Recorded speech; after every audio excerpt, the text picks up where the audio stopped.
السلام علیکم۔ کربلا، امام حسین کے صاحبزادے علی اکبر کی کربلا میں شہادت۔ امام علی مقام کے سامنے آپ کے لگتے جگر نور نظر صبیح پیمبر حضرت علی اکبر رضی اللہ تعالیٰ عنہ کھڑے ہیں اور میدان جنگ میں جانے کی اجازت طلب کر رہے ہیں۔ آپ نے محبت بھری نگاہ اپنے فرزند ارجمند پر ڈالی اور فرمایا، بیٹا میں تمہیں کس بات کی اجازت دوں؟ کیا تیروں سے چھلنی ہونے اور تلواروں سے کٹنے کی اجازت دوں؟ کیا میں تمہیں خاک و خون میں لوٹنے کی اجازت دوں؟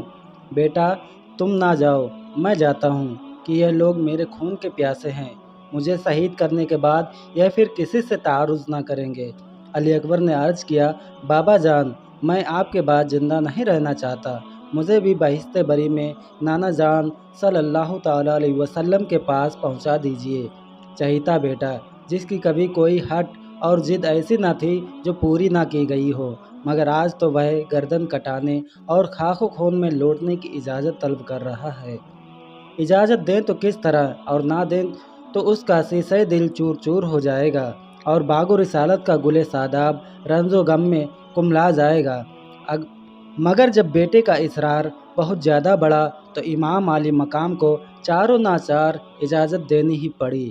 حضرت علی اکبر رضی اللہ تعالیٰ عنہ میدان جنگ میں جانے کے لیے تیار ہوئے تو امام علی مقام نے خود اپنے بیٹے کو گھوڑے پر سوار کیا، اسلحے اپنے دست مبارک سے لگائے، فولادی ٹوپی سر پر رکھی، کمر پر پٹکا باندھا، تلوار حمائل کی اور نیزہ اپنے دست اقدس سے ان کے ہاتھ میں دیا۔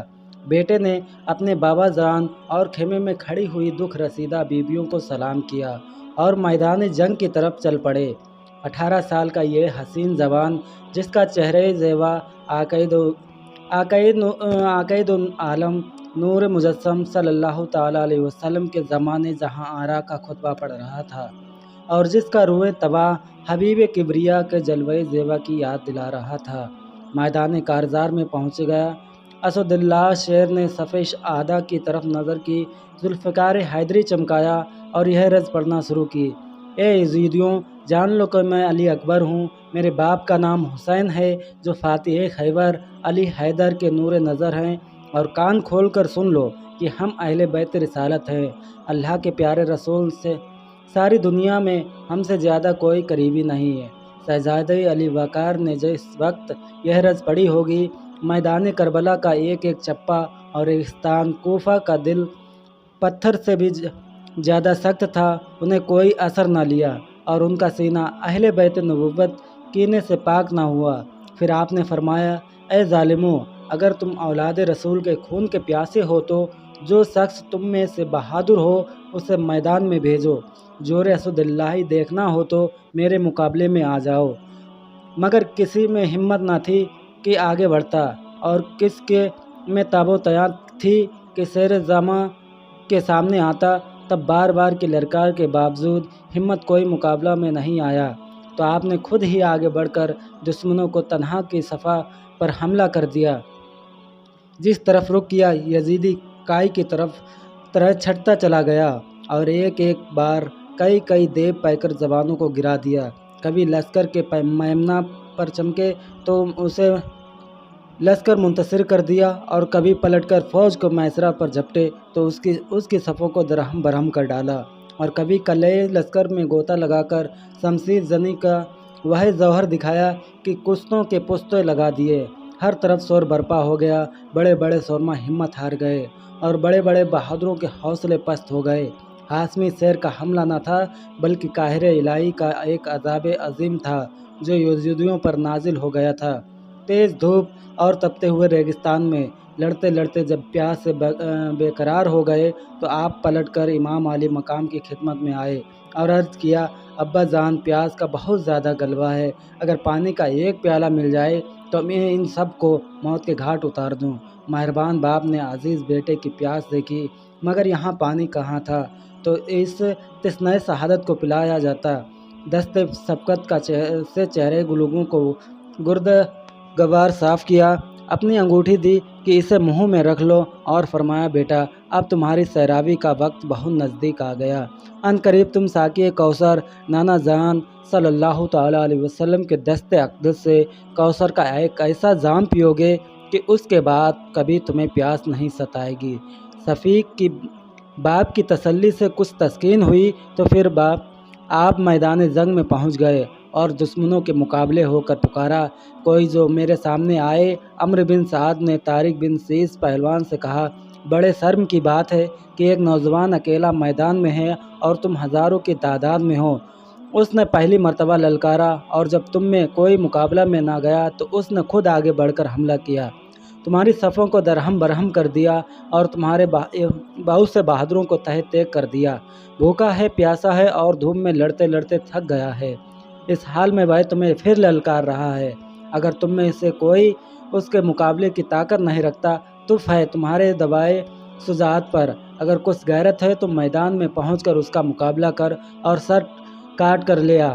تم نے یہ کام انجام دیا تو میں وعدہ کرتا ہوں کہ عبید اللہ بن زیاد سے تمہیں موصل کی گورنری دلا دوں گا۔ طارق بدبخت گورنری کے لالچ میں فرزند رسول کا خون بہانے کے لیے دوڑ پڑا اور سامنے پہنچتے ہی صبیح پیغمبر پر نیزہ سے حملہ کر دیا، مگر ہاشمی شیر نے کمال ہنرمندی سے اس کے وار کو بیکار کر کے سینے پر ایسا نیزہ مارا کہ پیٹھ سے نکل گیا اور وہ گھوڑے سے گر گیا۔ شہزادے نے اس کو رون ڈالا۔ طارق کے بیٹے عمرو بن طارق نے جب اس طرح اپنے باپ کو قتل ہوتے دیکھا تو وہ غصے سے آگ بگولا ہو گیا اور دوڑ کر علی اکبر پر حملہ کر دیا۔ شہزادے نے ایک ہی بار میں اس کا کام تمام کر دیا۔ اب طارق کا دوسرا بیٹا طلحہ بن طارق اپنے باپ اور بھائی کا بدلہ لینے کے لیے شہزادہ حسین پر ٹوٹ پڑا۔ حضرت علی اکبر نے اسے بھی موت کے گھاٹ اتار دیا۔ شہزادے کی ہیبت سے پورا یزیدی لشکر تھرا گیا۔ ابن سعد نے ایک مشہور بہادر مصرع بن طالب کو مقابلے کے لیے بھیجا۔ وہ نیزہ تان کر حملہ کرنا ہی چاہتا تھا کہ آپ نے اس کے نیزہ کو تلوار سے قلم کر دیا اور پھر اس کے سر پر ایسی تلوار ماری کہ وہ دو ٹکڑے ہو کر زمین پر گر پڑا۔ اب کسی میں ہمت نہ رہی کہ وہ تنہا ہاشمی شیر کے مقابلے آتا۔ آخر ابن سعد نے محکم بن طفیل کو 1000 سواروں کے ساتھ ایک بارگی حملہ کرنے کے لیے بھیجا۔ ان بدبختوں نے آپ کو چاروں طرف سے گھیر کر حملہ کرنا شروع کر دیا۔ آپ بھی برابر جوابی حملے کرتے رہے، دشمنوں کو خاک و خون میں ملاتے رہے، لیکن نیزہ اور تلوار کے لگاتار جواں سے آپ کا تن نازنین زخموں سے چور چور ہو گیا اور چمنستان فاطمہ کا یہ پھول اپنے سے رنگین ہو گیا۔ بالآخر آپ پشت زین سے روئے زمین پر آ گرے اور پکارا کر کہے، اے ابا جان، میری خبرگیری فرمائیے۔ امام علی مقام گھوڑا بڑھا کر میدان میں پہنچے اور شہزادے کو اٹھا کر خیمے میں لائے، سر کو گود میں لیا اور ان کا چہرے انور میں خون آلودہ گرد و غبار صاف کرنے لگے کہ اتنے میں علی اکبر نے آنکھ کھول دی۔ امام پاک نے آخری دیدار سے محظوظ کیا، پھر آنکھیں بند ہو گئیں اور بہشت بری کو روانہ ہو گئے۔ انا للہ و انا الیہ راجعون۔ جہاں بھر کے یزیدی کو پیام مرگ لائے گا، شہیدان وفا کا خون ناحق رنگ لائے گا۔ السلام علیکم دوستوں، اگر ویڈیو اچھا لگا ہو تو لائک کریں، شیئر کریں اور ہمارے چینل کو سبسکرائب کریں۔